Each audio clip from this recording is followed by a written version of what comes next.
Joel, the nightmare story is one of my favorite segments of the show because I always get to hear what these people went through in a situation, and it gives me another thing to be on the lookout for so I can learn from other people's mistakes. Mm-hmm. So, do you mind sharing the nightmare story that you have planned for us today? Yeah, absolutely.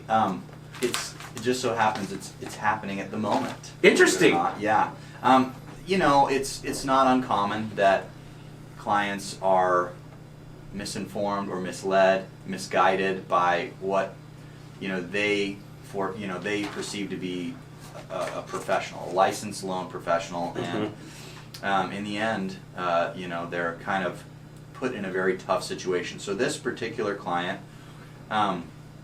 was quote unquote pre-approved with ABC Mortgage Company, we'll just call it. Okay.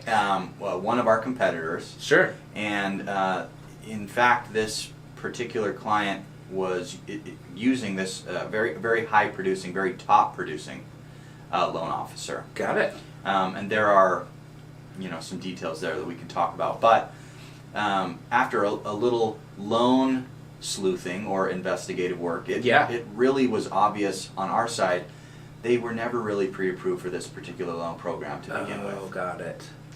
They had what we call gone under contract or made an offer on this home back in August, and for whatever reason the length of time for this particular seller had to be a little longer than normal. So our clients have been sitting around waiting. And the real estate agent that is representing them is somebody that I work with a lot. Got it. He's a great realtor, and he actually referred these clients to me earlier in the year. Like, we're talking January of 2019. Oh, wow. And some of their family members said, no, you've got to use this guy. He's great. Yeah. Despite the efforts of my real estate agent to, have them work with us at Citywide. Right. Well, it's Halloween. Okay. I get a text message with a little screenshot of their text thread saying that the loan officer representing them at this mortgage company said that they needed to pay down a credit card that has a balance of $5,000 or they don't qualify. But now keep in mind, they were supposed to close on the 4th of November, which was the following Monday. Oh, geez. They had a long time under contract to just find that out at the very last minute. So, just imagine that you are daydreaming about this new home and family. You've spent close to $1,000 between a home inspection and an appraisal, and now, and they were qualified, quote unquote, for the loan program that has some down payment assistance. So coming up with money to pay a $5,000 credit card off is a little hard to do. Yeah.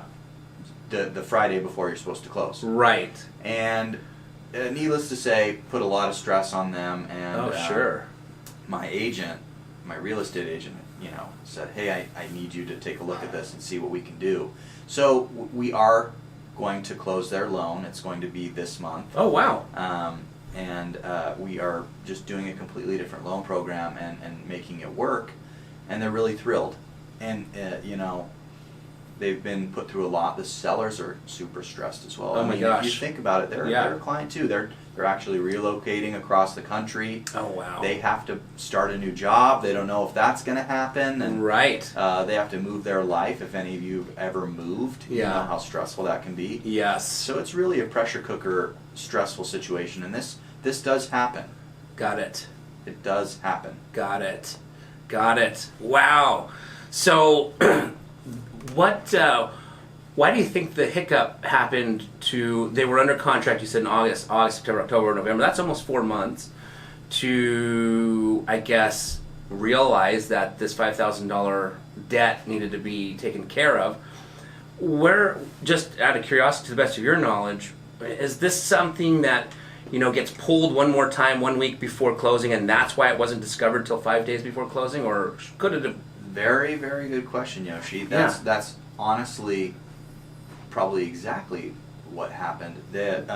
When we pull somebody's credit, we can see a chain of credit pulls within the last 120 days. And lo and behold, this mortgage company pulled their credit in August. Yes. And then pulled their credit on October 31st. Oh. Why would somebody need to do that? Well, we believe they never really qualified it to begin with, because that credit report, the original pull in August, was still a legit credit report. Right. So the only reason through deductive, thinking is Yeah. that they were trying to see if their scores had come up to qualify for this particular loan program, and it didn't come up. And Got so it. now they're trying to sort of massage or lead this client's file, in Yeah. a certain direction, which it never could have to Right. begin with. So, one of the interesting things as well is that my real estate partner had been complaining to me about this particular lender for a long time. He never answers his phone. Mm. He's never available. Mm. He doesn't seem to care. Got it. And so one of the pieces of advice that I would give is that you really need to work with a professional real estate agent that has a professional mortgage partner Yes. that's going to be the wingman. Right. I'm a human, I'm fallible, I make mistakes. Sure. But I treat my real estate agents like they are the client. Right. Because at the end of the day, if I don't do a good job for the realtor, I'm not doing a good job for the client too. Right. It's sort of this, help one person, you also help the other. Exactly. By doing that. And so, it was interesting because this real estate agent had complained about this lender since they went under contract in August. So, Yes. That's a good indication. You really need to trust your real estate agents too. Absolutely. Something I learned from you, I don't know if you know this, because I never told you I learned this from you. I happened to just learn it from you, and that's how we met. One of the things that I do when I represent a buyer is I reach out to the loan officer once a week to see how the loan is going, so that I'm not getting surprised 5 days before closing. And I learned that from you because you proactively, on a transaction that I was listing, reached out to me once a week just to voluntarily give me an update. And I thought, wow, that was really cool. That's never happened before.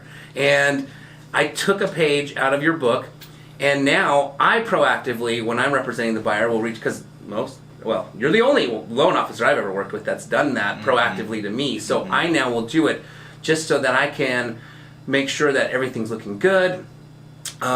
The client is, not needing to send the loan officer any more docs or whatever, so that I can stay up to date with the buyer of the house that I'm listing. So I think,